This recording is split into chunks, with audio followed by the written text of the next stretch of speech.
an ecumenical matter.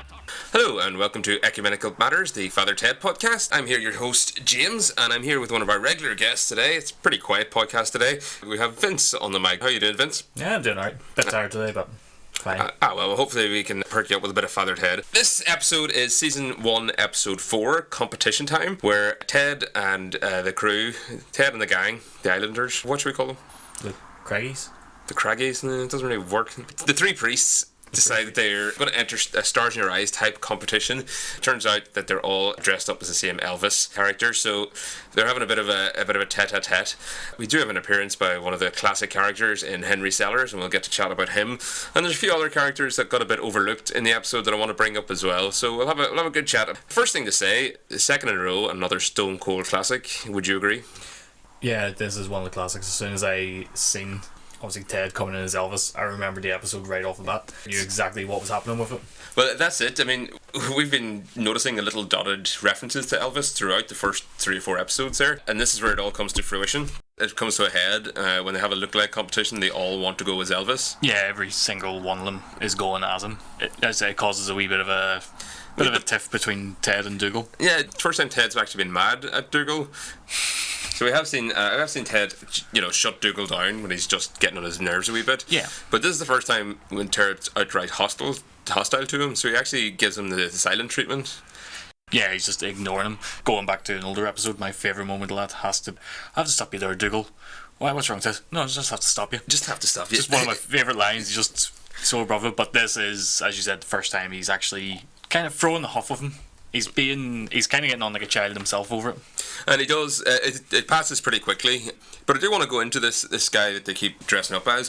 I'm not sure if you've ever heard of Elvis Aaron Presley. He was born in January 8th, 1935 in Tupelo, Mississippi, and died in August 16, 1977. Could go on. He seems to have quite a long-ranging career. You're supposed to laugh at this point by the fact that I'm going into this full diatribe biography about Elvis Presley, because everybody knows Elvis Presley. Nah, I never heard of him. In serious though, you must have some like references to him, like, cause his legacy is pretty unprecedented. Like, you could ask an 8-year-old have they ever heard of Elvis Presley, and it's likely they would at least have heard of him. They might not know his music, but they would at least know the name. Yeah, exactly. And there's the only look of him. Sorry? And the look. He's got an iconic look. Yeah, the quiffed back hair and the shaking hips and stuff. Yeah. So that's, when was he active? In the 50s? That's over 60 years now. Yeah. 65 years. He's not on the radio all the time or anything. No, you don't really hear his music played on the radio unless you go to a station dedicated to oldies and stuff. Yeah. But it's one of them things you would hear him in films or sometimes TV shows and all. Well, even that, not so much. Like, if you compare to how much Rolling Stones, for example, are used in films and TV shows, like every Scorsese film pretty much has a Rolling Stones song in it. Yeah. Whereas the Beatles and Elvis, they didn't really release or license their music that much, but they still managed to keep that mystique of it. In 1958, I did want to bring this up actually, just when they go through the biography of Elvis at the end, spoiler alert, they all go as Elvis. They mentioned that he was drafted into the US Army in 1958. Now, to put that into context, he had just started making hits in about 1955. Yeah. 3 years later, he's drafted out to a war zone. Like, that is freaking mental when you think about it. Yeah, I mean, definitely a stopgap in his career. Well, imagine Zayn Malik or somebody like from One Direction was suddenly drafted. That's who you went for? Well, to put into perspective, of all the bands and stuff you went for One Direction. Well, to put it in perspective, the biggest hitmaker of the day. Yeah. Like, I'm not going to say Los Campesinos because nobody's heard of them. But, true. Yeah. So imagine like the most famous pop star like Ed Sheeran or something. Yeah. Taken away and for 10 years on a freaking frontline war effort like that. It's freaking mental when you think about it. Yeah. And what makes it even better is that he did survive. Well, yeah, but I think he was an Air Force pilot. Ah, right. So he wasn't quite on the exact front line. Right. And if my history is accurate, which probably isn't, I think it was a Korean War. Yeah. Which I think the Americans had a bit more. They definitely had a bit more muscle going into it than Vietnam, for example. Basically, I might be wrong about all this, but we'll pretend you're right. We'll just assume I'm right. And, yeah. We can. Elvis Estate can sue me if I've got the facts wrong. But you can't libel a dead person. Just remember that. Allegedly. Yeah. They all went for the black leather era Elvis. Now, that to me is the iconic 50s Elvis, is it not? Yeah. Yeah, when they all dress up at the start, they're like that. But at the end, as you said, they go through the three stages of Elvis. So Dougal is sort of the flashy kind of colours and But stuff. that's what I'm saying. I think they got that wrong. I think they got that mixed up. Probably. It might be a mistake on the the writer's part or the costume design part. Yeah. Or it could just be a stupid throwaway joke that they don't know as much about him as maybe they think. Well, I think it was. I think it's the least likely. Well, I think it was an artistic decision, because we'll talk about Declan Lowney, the director, in a minute as well. I think just because Dougal would have looked funnier in the sequence than Ted would have. Yeah, because I definitely think like the motorcycle black leather look of Elvis was in the 50s when Teddy Boys were starting to emerge in American culture. I think it was. I don't actually recognise an era of Elvis, and I'm not a massive Elvis fan by any stretch, but I don't recognise a sequence where he had a pink sequenced jacket and a yellow trousers. It's quite the number that Dougal managed to forage out on at a moment's notice. Like, yeah, they only had a few hours to actually get this. The way that Jack dressed up, not even just because of the costume itself, but the fact that he's sitting in his chair. It's all designed as well to look like it would belong to Elvis. You say sit in his chair. I did notice it was very specifically a throne, because as we know, Elvis died on the throne. See? But yeah, that's some of the direction from Declan Lowney there, and I do want to talk about him because we haven't actually really mentioned him, and I think his input gets a bit overlooked when people look back at Father Ted, because we have mentioned in the episodes all the little details, like the grubbiness behind Jack's chair and the tobacco stains on his fingers and everything, and every beat is perfect. Like, every visual beat is always on the nose. It's always absolutely perfect. And one of the little touches I saw today was when Ted was giving Dougal the silent treatment. He was reading Halo magazine, which was a parody of Hello magazine. Have you ever seen an issue of Hello magazine? Yeah, in the shops and stuff. And you haven't flicked through one or any point? No. Yeah, when I used to work in retail, there would always be one on the canteen table. Needed something to do on your break, so you had to flick through just to see what absolute nonsense was in there. It's weird, like Hello magazine, like, it's not just celebrity gossip, it's a very specific, sycophantic, imperialistic, wet dream celebrity gossip. Yeah. Just in researching here, I just went on hello.co.uk. The first 4 stories were about different princesses. And the first story that was not about a princess was about Castle, the TV show. Nathan Fillion. I love Nathan Fillion. Well, apparently he might get cancelled. That's not surprising. He seems to get in a lot of shows that are cancelled. He's from Firefly as well, isn't he? Well, he's only been in like one show that's been cancelled, really. Now potentially 2. Now 2. And at least Firefly, he got a film out of it as well. I don't particularly find him. What do you love about him? He seems very. He's got a really good charisma about him. Does he though? He's very charismatic. He's a very likable person, and even just when he's acting and stuff, granted he's not been in the best fucking things. Like, I'm the first one to throw my hands up and say Firefly is a load of shite, but I still really enjoy it. See, I didn't enjoy it. I think I might have been watching the wrong stage of life or something. Yeah, but no, he's a very likable person. Even just when you see him interacting and stuff with his fans and all, he's just very genuine. He seems to accept that, okay, this is what I'm known for, and he embraces that. Yeah, so like Declan Lowney, I mean, he's gone on to quite a lot of different things. Do you remember Alpha Papa, the Alan Partridge movie? Yes, I didn't see it, but I remember I think that's probably his biggest gig so far, but he has done things like Moon Boy and other sitcoms and stuff. So, I mean, he's, like I said, like, every beat in Father Ted, every jumper that's chosen, every like background prop, it's all perfect. Like, every angle. Like, there was a surreal bit today. Ted's trying to see if Jack is fine after drinking the toilet duck. Yeah. And he's holding up 3 fingers. Like, that visual is just absolutely perfect, and it's got a sort of semi-horror film type look to it. Yeah. But still, it maintains. It's still within like the context of the show. It doesn't seem out of place in the show or anything. It makes sense. Exactly, and he did direct pretty much every episode. I think might be 1 or 2 where he didn't, but it's Declan Lowney. He really should be. I mean, I'm as guilty as anyone, but he really should be credited as much as Graham and Arthur. Yeah. For the success of Father Ted, like, because they're more like just the writers, aren't they? Well, they seem to have a lot of creative control from the start, but I think that's because Declan Lowney was on board from the start. Yeah. As in, he was on board with the idea and they wanted to carry it through together. Because like we mentioned in the first episode, the casting is perfect. Now, the director would have much more input into that than the writers would, I would say, but like, I'm just speculating all here that it might be bullshit. Yeah. But, if it's Declan Lowney, good. Like, it's a thumbs up from Macca. Exactly. Now, Mrs Doyle, she's heard that the priests are coming over for the stars in their eyes. So chubby men, they have a way of looking at things. They're always jolly, you see. Except their joy is hiding their tears. So I thought that was a great line just by Mrs Doyle. She seems like she's quite excited that this guy might be coming over. And then when she finds out that, he blasted himself in the face, she doesn't even acknowledge it. She just kind of goes, well, they always say chubby men hide their tears or whatever it is, something along those lines. She just completely skips over the fact that this man has committed suicide. Yeah, she went from, I can't wait to see him, to, okay then. Well, who else is coming? Basically, it's just the fact that anybody is coming to the island. Probably Mrs. Doyle just absolutely loves it, I suppose. I think it's because she has a real desire to serve people. So if somebody else is coming, that's another person to serve. So she'd probably be really good as a sub in a dominatrix style relationship. You had to bring it there, Vince. Go on, expound on your point then. So what? Just saying, she likes to serve. That doesn't. Well, is BDSM necessarily sexual? I don't think Mrs. Doyle is sexual. Like, she doesn't have children, like, for example. That's because she's too busy getting whipped. No, I don't think Mrs. Doyle would be into all that sort of thing. I think she's happy Probably where not. she is. Yeah, she probably is happy where she is. But I've got nothing else to say on that. I can see where you're coming from in that she seems to have a servile persona. Yeah.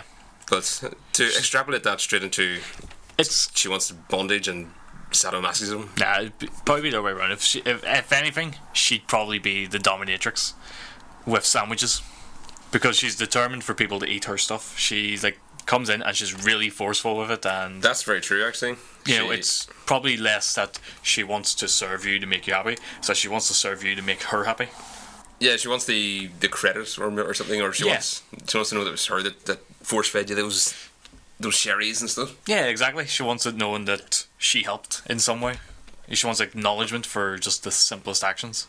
And even then, it's just forcing them, so... We have a very, very important first appearance today. In fact, there's a few first appearances, but the most significant one is Dick Byrne. Dick Byrne from Rugged Island. I know, I just watched the episode and I forgot who he was. Jesus Christ, Vince, you have Dick Byrne. I've got a head like a sieve. So they're from Rugged Island? Rugged, Rugged. Is that because they actually look like rugged kind of men? I think it's more that one island is craggy and the other is rugged. Yeah. It's just because there's a nice contrast between the characters on Rugged Island and Ted's group, in that they're all the exact same, but then you look at them and they all look a bit more reasonable in looks. The Rugged Island ones? Yeah. Yeah, they're slightly more polished. So that's why I was thinking, did they call it Rugged Island because of the rugged good looks? Yeah. I wouldn't say that. Well, possibly. I mean, I've never heard any origin story of the name or anything. It's just that was just what I went to. One was craggy and one was rugged. Yeah. So that's it. You think about it. You look at all the people on Craggy Island, and they look like shit. Yeah. Like, nobody looks reasonable. And then you look at the people from Rugged Island. Even the alcoholic priest looks reasonable. Yeah, compared to Jack, definitely. Yeah. Well, anybody looks reasonable compared to him. Yeah. And I would say Dougal looks pretty reasonable, considering that everyone seems to think I look like him. So. Yeah, but then Dougal's also an idiot. Yeah, but so is Cyril. Yeah, that's very true. Cyril McDuff. Very, very true. This is the first appearance of the Rugged Island priest, and this will obviously go on to form one of the biggest rivalries in the show. And not just that, I think it's sort of gone beyond just Father Ted to be one of the great rivalries in TV. There was an article in AV Club where they compared it to the Springfield-Shelbyville rivalry in The Simpsons. I think the Springfield-Shelbyville rivalry had already been established by this point. Yeah, it would have been. I'm trying to think though, how early had they started establishing Shelbyville? Like they mentioned that the town was next to Springfield, but even when they were mentioning it, there was always that hint of a rivalry. Like, they always hated Shelbyville and stuff, so there's always mentions of it at least. Well, if this is 95, so The Simpsons would have been at probably around season 6, so I'd imagine it was well established by that point. Probably for about 7 years at that point or something. Yeah, so it was I think the first season was started in 1990 and then on from there. Yeah. It will go on to form one of the major storylines as well in the third series, which we'll get to when we come to that. And I'll leave Maurice O'Donoghue's biography, who plays Father Dick Byrne. We'll save his biography to another rivalry episode that's coming up next year. It's actually a Eurovision episode. I'm already looking for guests for that one. It's a shame we couldn't actually record it today because I think Eurovision's on this weekend, is it? Yeah, it was, yeah. A guy I watch on YouTube. He's from Belfast. He's over there now for it all. Who's that? Cardinal Smith. What is he? What kind of videos is he? He's a Let's Player as well. Oh, okay, right. All Let's Play videos and stuff. Is he doing anything with Eurovision, or is he just... No, he just went over. Just because he's your fan? Probably because he hates his ears, I don't know. Well, Eurovision is a massive. Well, we'll talk about that. That's for another time on the Eurovision episode. I don't want to spoil our discussion. Dougal's had quite a few celebrity encounters, and one in particular that he seems to have sort of passed by is that he's met a very important person in his organisation. Yeah. Well, let's roll the clip and we'll see who it is. So, Dougal's met the Pope, JP himself. Has he though? He has. He's in the big art gallery. Yeah, but he wasn't sure himself. He didn't even know. He said he thought he'd be taller. And Ted was with him, so Ted's met the Pope as well. Yeah, so but that's a big deal for a priest, especially. Apparently not to Dougal though. But then, as we established in the first episode, Dougal clearly doesn't really care about the priesthood. Yeah, and he seems to be coasting through it with a great career potential, but he doesn't even realise how good he's got it as far as being a priest is concerned. God, I love being a priest. I don't think he does though. Yeah, exactly. Well, he even said it in the first episode. It's like, I wish I wasn't a priest. Because he was a bit huffy that he couldn't get onto the Funland rides. Yeah. He's met the Pope. From what we can gather, he had the parish in Black Rock. Cushy wee number there. You know, he's done a right few things. This was last week, you weren't here at Black Rock. Len Brennan went through their sort of backstories last week and showed how Ted had lost the money and that Jack had done something at a wedding in Athlone, and Dougal had, to quote it, the incident in Black Rock. They went to lives that were in danger, and Dougal turned around and said, there were only nuns. But so that's actually quite sexist then for a priest as well. Well, they're only nuns. They're not people. It's not. He didn't say about women. He said nuns. But I think nuns are women. Like only women can be nuns. Yeah. So. But sexism in the priesthood. How could you hear such a thing? You know, women aren't allowed to be priests, of course. You know, it's not like the old Protestants where you can have female vicars. I was about to say, like, what about the Vicar of Dibley? But then yeah, do you know Anne Widdecombe? She's a politician. Yeah. She actually left one of the churches in England, one of the Protestant churches, and converted to Catholicism because they allowed women vicars. That sort of mindset is just mental to me, but never mind. Yeah. Watching Father Ted as a kid, because I haven't watched it really since I was a kid, so watching these episodes now has been a lot better for me because I get a lot more of the jokes and stuff, and I'm actually paying attention to what's happening. But how did Ted lose the money? Like, what was the whole money thing about? He always says it was just resting in my account. He hasn't said that yet. He hasn't said it yet? No, he didn't say that last week. So all we know is the money's gone missing, and he went to Las Vegas when a wee girl was supposed to be going to Lourdes. Right, so she was probably getting that money because she was sick or something? Yeah, so there's probably a fundraising thing to get her to Lourdes, because Lourdes is a pilgrimage and everything. Yeah. And he went to Las Vegas. Right, so he denies it all, by the way, just for balance. Yeah. Ted denies all charges. Yeah, obviously. Because I always had it in my head that for whatever reason, Ted was never a priest. He just somehow acquired this money, lost it all, and then had to go into the priesthood. But that's, again, it's because when I was watching it as a child, I wasn't really paying attention to any like ongoing stories or anything like that. Even from the first episode, now he's making references to like when he has been a priest, and it seems like it was quite a while ago that he has been a priest. He's been it for a while. Well, see, Craggy Island... Now that I know that, the whole money thing makes more sense to me. Craggy Island for a priest is another cushy number, but you'd just be bored of your tree, like. Yeah. And that's what Ted's problem is. Yeah, he's got nothing to do. I mean, even when the fun fair comes to town, it's a piece of shit. Yeah, like he's used to the glitz and glamour of the big city, probably. Yeah, I mean, he went Wexford, to Vegas. He was in Wexford. But even Wexford would be nicer. You know, you're within an hour's drive of Dublin and stuff. Exactly, he's actually got things he can do. Yeah. So this, like, he's probably just going out of his tree, and basically the reason he's on Craggy Island is because Len's been punishing him. Yeah. So we have then the introduction to the classic character, and the classic character is Henry Sellers. I made the BBC. So does he appear in more episodes? No, he doesn't. No, he's a one-off character. Kind of because I only ever remember him from this episode, so I was kind of unsure if maybe I'd missed something. I'm trying to think. I was under the impression that Father Stone revisits again. Now, I might be wrong about that. Does he come back? I don't know. I couldn't tell you. We'll have a look at that. I'm sure he might like appear in the background or something, maybe like, you know, in a group of priests or something like that. Well, I thought he was in two different episodes, but I might have just watched the one episode in two separate parts. Just watched it twice. So I might be wrong about that. I don't actually think many of the guest stars actually come back. I was going to say, it was a very unmemorable episode anyway, so you probably forgot it the first time, watched the game, was like, oh, he's back. Yeah, that's it. It's a forgettable episode, but it's a memorable character. Yeah. So, you know, maybe I just didn't put the two together. Yeah. But Henry Sellers is possibly based on Henry Kelly from Game of Thrones. Or Game of Thrones, really? Going for Gold. Going for Gold? Do you remember that? Now, Henry Kelly, there's no suggestion that he's been anything but a professional throughout his career, and he's had a successful career. Going for Gold was this TV quiz show on about 2 p.m. Just every day of the week on BBC Two or something. And I actually completely forgot, but they had contestants from all over the EU. So they'd have ones from Denmark, and they'd come. The BBC would invite them over, and they'd do the quiz show in English. And this is back in the time when you could be friends with your EU colleagues and not have to worry about what walls are going up or how many immigrants are letting in or anything. Yeah. I actually loved the show, actually. I used to watch it with Granny and everything, and he was a real Granny's favourite, Henry Kelly, so that's where probably the Henry Sellers character came from, hosting the little show. Yeah, I guess you, because even when they show his show on it, it's just two wee old women who very clearly are either senile or have dementia or something, but they're not all there. They're not. And that's something I do want to bring up at some point in the podcast. Vince, I might save it for the football episode in season 3. Portrayal of old people in the show. Yeah. I don't know if it strikes the balance just right. It might do when we look back on all the episodes.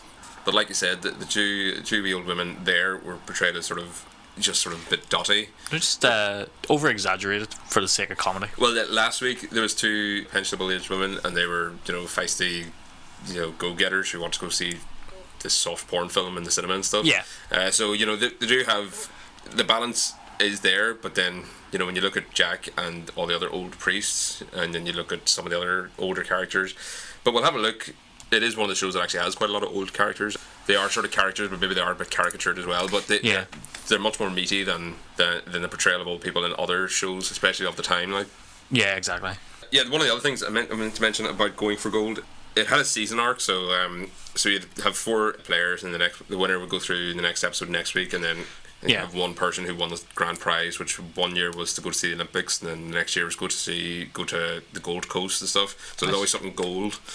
But the theme tune was composed by Hans Zimmer. Fuck off! Hans fucking Zimmer composed it. Play that theme tune. It's the cheesiest synth pop you can ever imagine, and you have to think, how did this guy get onto the dark Going night? for Gold is done by Hans Zimmer. Yeah. Going for gold. That is hands down the fucking most 80s sort of 90s TV show theme. It's Hans Zimmer.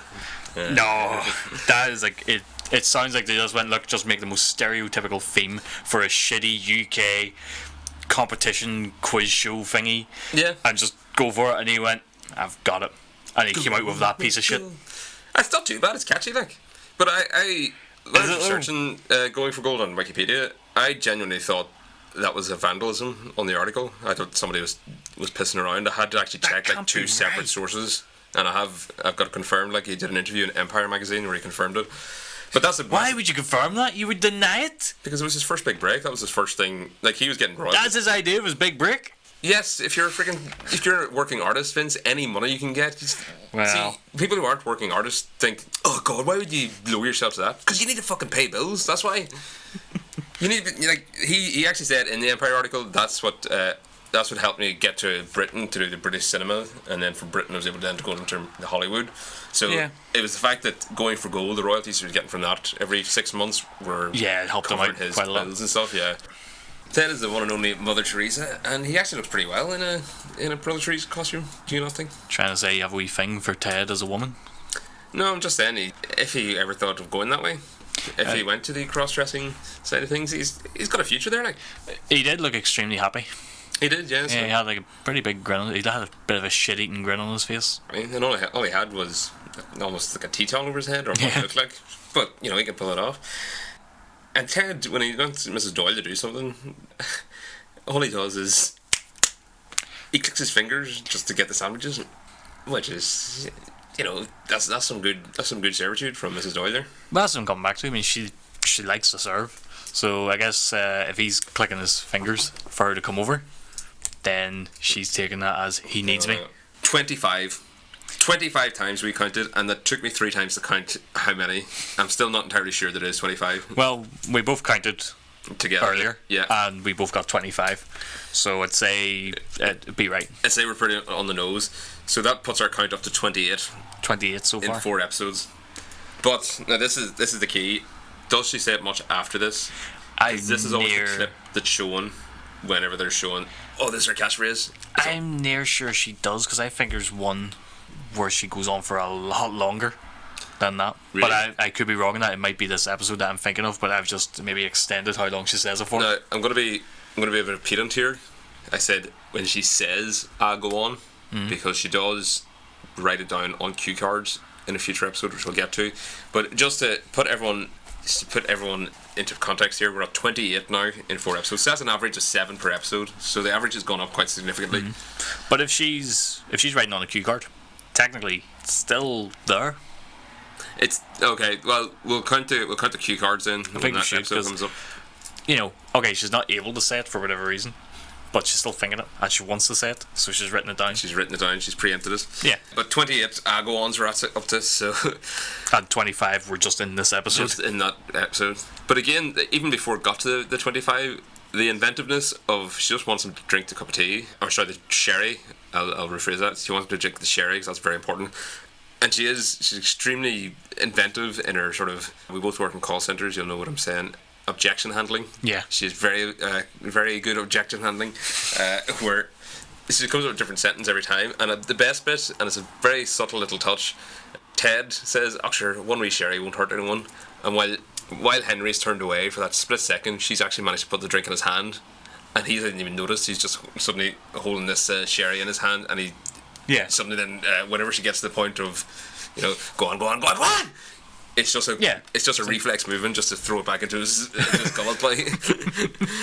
It's very well handled scene. Yeah. Again, you're saying about that. It's a case of like the physical comedy and stuff, and as you said, she just got it in his hand without him noticing, really. Yeah, and I don't think many viewers would have noticed that either. To be honest, I didn't catch it. So like, only when you said it. It's so subtle, and it's so like you can see it in her face. She's doing it with mischief as well. It's a brilliant little moment that I think it just because the scene it's in, it sort of get overlooked, but it's it's a great little scene that obviously he has his first sip of sherry. Now he's been on the wagon for about a year at this point. Now Ted doesn't know that, so let's just see what happens when he has his first sip.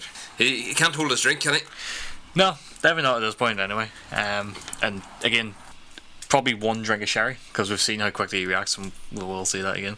But the state of the room afterwards, like that's still the same night. It's probably still the same 5-minute period. Probably not much has changed, and that room is completely trashed. Yeah, like that's rock star level of trashed. Yeah, that's the Who putting Rolls Royces into swimming pools. Exactly, and he's not even done yet because he turns around and he boots the TV and just smashes the screen. That TV takes a hell of a beating. Yeah, I was going to say that TV's been through the wars, all right. Yeah, like what was it, twice in the first episode and now again. Yeah, and Ted gives an extra kick just for luck. Yeah. I love the way Ted's trying to handle it as well. He's obviously not used to confrontation like this. Like he's sitting there, he kicks the TV and. He just turns around and he goes, "What, you want to fight?" And like Ted's like, "Whoa," like he's moving the arm. He doesn't really know what to do. Yeah. When you have somebody who's just ridiculously drunk like that, it is hard to try and get onto the same level as them. And some people are really good at it, and usually what they do is just shout at them. Well, not shout at them. Just really strong. Yeah. With their just delivery. Stern with it and stuff. Stern. That's the word I'm looking for. Yeah. And usually it is just all fronting up and stuff. Whereas Ted almost seems playful. Yeah, I mean, for somebody who's that volatile and unpredictable, you really don't want to, put them in a position where they're going to like swing at you. Do you know what I mean? And I'd say Henry's got a few pounds on Ted, and maybe a better reach as well. So I'd say I'd put a pound on Henry. Yeah. I definitely would put a $5 on. $5, because make it serious, make it. Yeah. But I like is again, he's still not even finished trashing the place, because then he just. That window has taken some damage as well. He just goes and throws himself right out the window. That window will have a much more difficult time than the TV over the course of the series, I think. Yeah, I remember it does get smashed quite a lot. Like I said, I'd have to go back. Well, obviously the interior scenes aren't filmed in the house, but I'm sure there's another scene where they're outside the house and somebody comes through that window, but we'll save that for them. Yeah, because that was in the second episode, Father Stone. Yes, and that's right. Yeah, I think it happens again later. I'm near sure you see him going through it. So, like we mentioned before, they must have had to replace that whole frame to do that. Yeah, in this episode, you never see it from the outside. Yeah, so it's obviously done in a sound studio. Set. Yeah, obviously they've got the set up with the proper design and stuff, and then somebody's just had to go in and be like, right, we got to trash this room now. Yeah, and then it's like, alright, we got to fix it up again. But it's most likely 2 different sets or something, probably just all wheeled off. But even then, somebody had to design how that room looked trashed. Well, yeah, Declan Lowney would have. Well, probably the props department would have thrown everything, and he would say something like, "Need this here." That needs to be. So there'd be some little touch that he would have thrown in as well. Yeah, and like they probably obviously had the mantelpiece set because he's like, well, we're gonna have him just clear that in a second. So, which I like the way he does. He just bottle just slams it down, drags it across, and everything just falls, including the Ludo trophy. I love the design of the Ludo trophy. But then we came third in the Ludo trophy. I would like to see what the first prize for that was. Probably bigger, just. Yeah. When was the last time you played Ludo? See, remember we were chatting about the spare rooms in the house? Yeah. I've got this theory. Leon brought it up in one of the episodes. The house is massive. What are they doing with all the rooms? I think one room is dedicated solely to board games. Because this is the 4th board game we've seen now. Oh, is it? Yeah. Because we got Ludo. Yeah, we had Cluedo last week. Cluedo, right. And then... Good game. What we had one in the first episode, the Jigsaw. Does that count as a board game? Well, you know, that sort of... Yeah. That box of stuff. A tabletop thing. Yeah. And we will get other things like Buckaroo and stuff in the future. Yeah, true. But then again, they're always playing them in the main room. But you mean maybe one dedicated to storage? Storing like just reams and reams of these board games. Like, that'd be my dream. Yeah. That'd be cool, actually. I love my board games. Probably all alphabeticalized and stuff. Cause between making tea, what does Mrs Doyle really have to do? Like? No. Well, probably make sandwiches. And make sandwiches, yes. Yeah. Quite a lot of sandwiches. When you see the amount of sandwiches in the corner, do you really think, oh, I better bring you some more? Because Mrs Doyle would. She's like, oh, look, you're running out of sandwiches. And it's like, there's clearly a fucking mountain up there.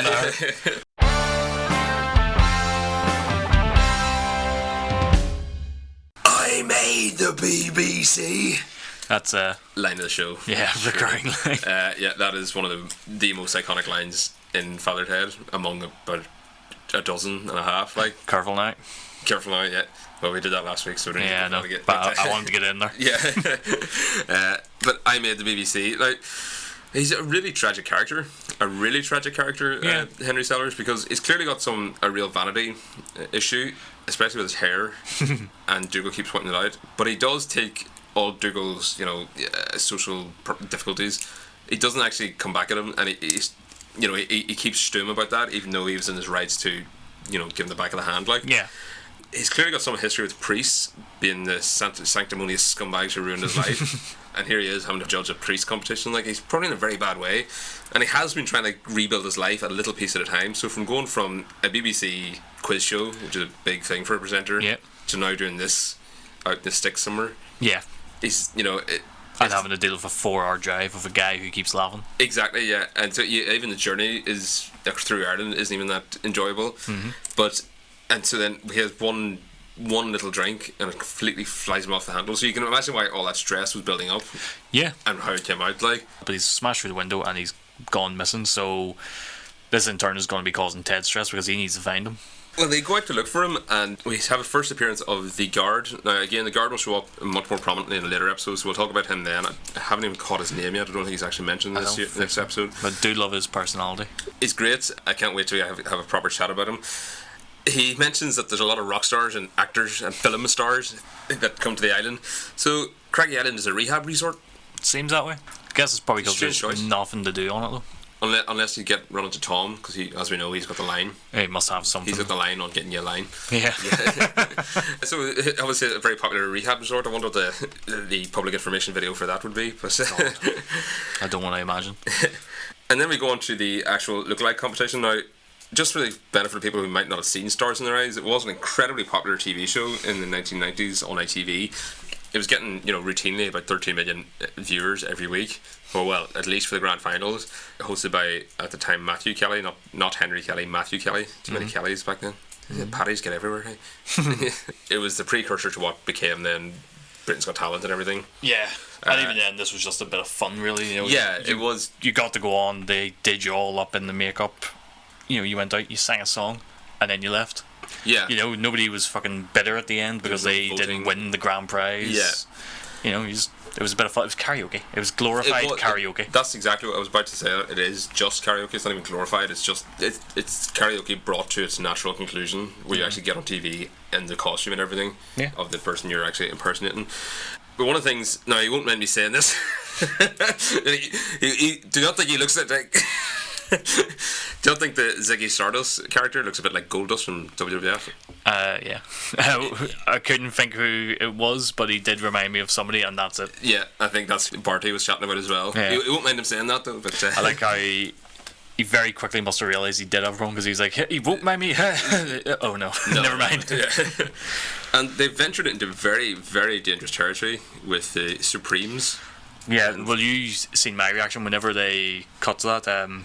The priest from Rugged Island, and says, they go down a Ross and two of the Supremes, and it just cuts to the three priests in blackface. In blackface, yeah. Like, it was on the verge of being very racist. But where is the line with blackface though? Well, this is the thing. For the sake of comedy, I think that was fine. Because they aren't doing that in a way to be racist or offensive or anything. They were just doing it for the sake of comedy. They were doing it because they knew that was pushing on the boundary. Yeah. You know, it's like these priests are meant to be completely oblivious to the fact that this is sort of a racist thing they've done. So that's where the comedy comes from it. Well, a few other things have done blackface in the interim. Most notably, well, the first thing that springs to my mind anyway is Peep Show did a blackface, and they did get in a little bit of hot water, but I think It's about context. It's how you handle it and what you're doing with it. yeah. You know, if you look at Tropic Thunder, I've never actually seen the film, but Robert Downey Jr. is playing a white guy playing a black guy. Yeah, he's like playing an actor playing a black guy. A black actor, yeah. So, like that, you could say, well, he had to get blacked off for that, which he did, but it was for the sake of, in the film, it's the sake of comedy, because well, Always Sunny as well. Yeah, They've done it a few times. Done a few times with the Lethal Weapon episodes and stuff. And I again, think they're sort of reaching out to see where the line is. That's not that. It's just all depends, and the whole thing they're doing is that it's these characters aren't aware of how offensive they're actually being. Yeah. You know, and that's where the humor comes from in it. It'd be different if you were putting it on the screen to be offensive. If you were just blacking someone up just to take the piss out of. Yeah. I don't know. I can't really speak with any authority on this because obviously I'm a white person, but. I mean, I don't know where the line is, and I don't know. As you say, they're not trying to be offensive. You don't necessarily have to try to be offensive to be offensive. You know. Yeah. The three Elvises were presented on stage by Dougal, Jack, and Ted, and they got a perfect 10 from the judge, Henry Sellers. Yeah. So they had a very successful weekend after all the stress they had to go through. Kind of. I feel like it's a bit of a turnaround for those three priests, because normally it doesn't work out for them. Like usually they sort of just about recover from a situation or something, like they just get out of it, but in this case they actually won. They came out on top for once. They did, yeah. Well, they have got comeuppance before, but this they didn't actually do anything to deserve any comeuppance. I mean, I think they were all very well behaved throughout the episode. Like even Jack was reasonably well behaved. Yeah, surprisingly. Supposed to be. That is something we forgot to hit on. As far as I know, that's Jack's first full line. I was going to say, I think that might be one of his longest lines in the show. Yeah, like it's probably the first one that doesn't have a swear in it. It was a lovely delivery. It was a lovely reading of the line as well. Like, yeah, it wasn't just shouted and barked. His attempt at being polite. Well, just conversational. Well, yeah, for him. Yeah, exactly. Yeah. They come through and they get the 3 stages of Elvis. Now, I haven't had a chance to look through the DVD commentaries, but I've read that Graham Linehan doesn't actually like the fact that they did that at the end of the episode. How come? He said it was a pretty cliched sign of running out of ideas from a writer's point of view. I thought it was quite creative. Yeah, I thought it fit fine. Like it didn't just seem like jumping through the next cliched hoop. Like it was a bit of a jump from they had nothing to do. They had to sober Jack up, and they were screwed till suddenly I've got an idea. Let's run with it. But and not only that, it sort of goes against everything Ted was trying to work for the competition, where he wanted to be the only Elvis. Yeah. And his idea was actually we'll all be Elvis. Yeah. You know, I thought it was really creatively handled. It did the job. I don't know why they were so like I said, I haven't heard it, and I do mean to get the DVDs now, so I can get the DVD commentaries. I think they were a bit hard on themselves because, as I said, the overall episode was brilliant. Yeah, it was. They invented a brilliant character who's now completely forgotten. And even myself, I remember watching that as a kid and seeing the ending and thinking it was absolutely pathetic as a child, but I thought it was hilarious, and even my mum and all, she thought it was hilarious. Yeah, like it was unexpected. And if you haven't seen the episode before, you don't know that's gonna come. Yeah, you just know he's got an idea, and Ted trying to do the dances and do the splits nearly rips his leather trousers. It all comes down to the physical side of comedy. Even when Jack appears, doesn't really do anything. He just has this big burger in his hand. He's got the cigarette hanging out of his mouth, and he looks like he doesn't know where the burger came from. He just picks it up and just looks at it for a second and then just sets it back down looking really confused. Basically, the fact that we have is that Elvis was found with a burger in his hand on the toilet. Yeah. The assumption immediately made was that he choked on the burger.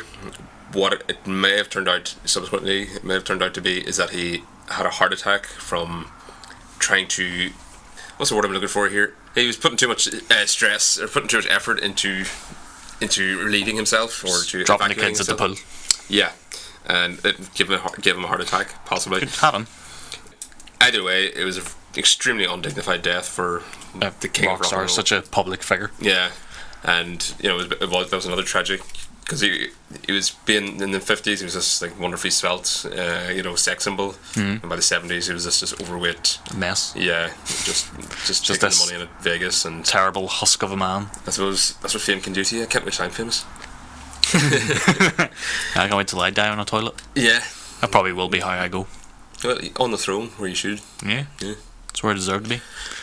But to sum up then, when we get to the end of the series, the podcast series, I want to have a top 5 episodes. Mm-hmm. Whether or not I ranked them, we'll decide at the time. This is definitely a contender, and last week was a contender. Yeah, well, would you agree? I missed last week's, but I do know the episode, and I would have said, that would definitely be in my top. That'd be in my top 5, probably in my top 3. Top 3, right? This one also would be in my top 3. See, now you've only got one space left. I know, and I already have an idea of what one that is. Oh, do you? Okay, then. Well, I just don't know which order to put them in. I was going to make a top 10, but since there's only 24 episodes, it's a bit of a... It's pretty much half. Yeah, exactly. It's useless exercise, so top 5 is much more challenging. So we get to the end, and when we get to the episode you think is going to round out your top 3, give us a shout at the time. Don't spoil it for us. Mm-hmm. But this episode, it seems to have entered into my subconscious much more aggressively than maybe I'd realised, because I wrote a play a few years ago called Setting Up for Michael. I remember it. It was set in a wake house in County Tyrone, where I'm from, and it was just a little like snapshot of 21st century Irish culture. I realised that one of the characters was offering tea and sandwiches quite a lot, and it would invite obvious comparisons to Mrs Doyle, which wouldn't be without merit. Like, it definitely was very similar. Yeah. But there's also a drunken buffoon who has a very tragic backstory in the play, just like our Henry Sellers friend. Mm-hmm. And there's in a different play that I did as part of a double act called CLG, about 2 rival GA clubs. There's a scene where they're trying to decide something with a coin toss, and the coin gets lost in the end. Forgot about that scene. And so clearly this episode has just earwormed its way into my brain, and it's now affecting my output. So basically I'm subconsciously stealing all the talent of Gremlin and Arthur Matthews. Well, wouldn't say stealing. You can borrow repurposing things. I mean, you can take the same idea and do it in a different way. Exactly. I mean, I'll not beat myself up too much unless I find the next episode is set in a wake house. I want to say I like the ending of this episode, because obviously earlier in the episode he went on the Raz and got extremely drunk and leapt out the window, and they had to catch him with a tranquilizer gun from the policeman. But I also like how the episode ends, where he's basically thinking, well, maybe I can handle one drink. He says, if I can't celebrate, what can I do? Takes a drink, and just immediately, mid-sentence, just cuts into his rant again. Well, it was a great performance by... Yeah. I'm going to check this here. I'm never going to attempt to try and do the line justice, because I'm not an actor. Well, no, actually, I can't remember the words, but Niall Buggy is his name, and he's actually quite a well-to-do actor.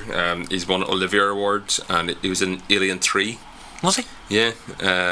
Olivier Award is a theatre award. It's the theatre version of the Oscars, and you will find people who think that if you win the Best Actor Olivier, you're a better actor than the Best Actor Oscar. Oh. So the fact that he's won one shows how good an actor he was, and just the performance itself was spot on. Really good. When he gets the drop of sherry, and as you said, he's a bit blasé about the fact that he went off the rails last time because everyone tried to protect his embarrassment. Yeah, they told him nothing happened. He didn't do anything bad. Just got really hungover. And he's like, oh, well, that's alright then, I'll have a drink here, it's fine. And just see the way his demeanour drops from chirpy and celebratory to bitter and twisted. Hateful. Yeah, just within the space of about 10 words. Yeah, it's absolutely perfect, and you can see like just the curls of his lips just sort of go down and go down, and he just leaps out the window again. Yeah, and straight out the window, yeah. Twice now the window's been smashed. 3 times altogether. 3 times altogether. We should probably do a running count of that, actually. Yeah, that'd be a good one to do. I think the TV's had it today now, so we'll do a running count of the window then. So we're up to 3 on the window. Gotta figure out how much money those priests have to replace that window so often. That's twice in the space of a day. Well, thanks very much for joining us on another journey through Father Ted episode. This time it was Competition Time, Season 1, Episode 4. Have a like and subscribe and give us a rating and review on iTunes so we can jump up the listings a bit and more people can enjoy going back through Father Ted with us. Is there anything you'd like to say, Vince? No. To our parishioners? Nothing. No. Nothing at all. No. Good, and I said it all during this. Well, I've been your host, James, and this has been Vince, and we will see you again next time then. Bless you.